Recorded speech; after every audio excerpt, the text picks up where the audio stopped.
That's George Bailey. That's him when he was 12. You know, George, I feel that in a small way we are doing something important. Satisfying a fundamental urge for a man to want his own roof, walls, and fireplace. Enter the Martini Castle. The joy and prosperity may reign forever. What does that get us? A discontented, lazy rabble instead of a thrifty working class. This rabble you're talking about, they do most of the working and paying and living and dying in this community.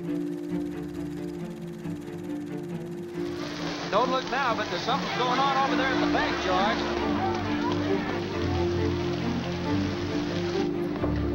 I beg of you not to do this thing. If Potter gets a hold of this building and alone, there'll never be another decent house built in this town. Those are not the people who should be asked to pay for this bailout. All or most of you engaged in the activities that actually created this crisis. Bank of America is too big to fail. So what you're saying is those 14 are too big to fail? I don't think, Senator, I want to use those words, but... Have you put any real pressure on these people of yours to pay those mortgages? Times are bad, Mr. Potter. A lot of these people are out of work. Well, foreclosed. I can't do that. These families have children. Well, not my children. Big cities across the country are seeing a big jump in the number of people losing their homes.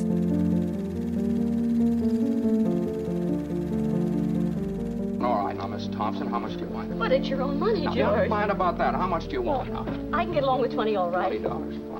And I'll sign the paper. You don't have to sign anything. I know you. You pay when you can. That's okay.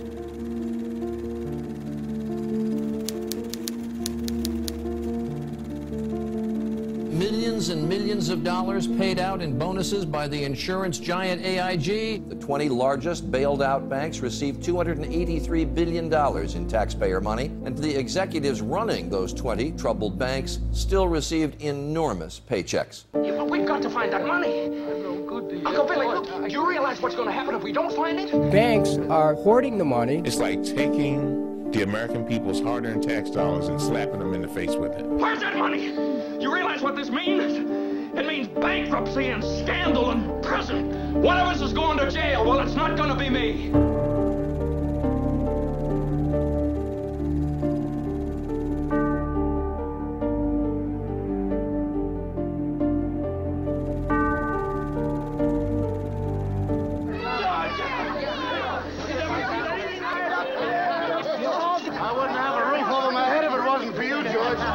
I turned to the person I've done business with for several years, and he's no problem.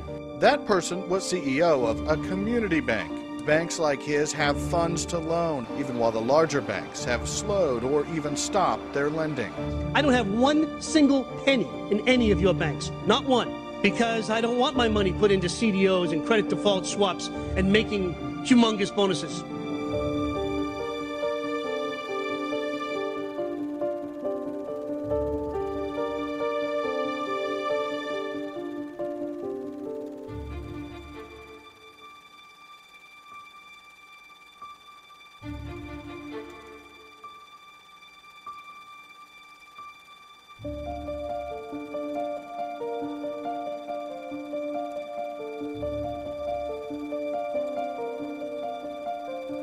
There's just one thing more, though. This town needs this measly one-horse institution, if only to have some place where people can come without crawling to Potter.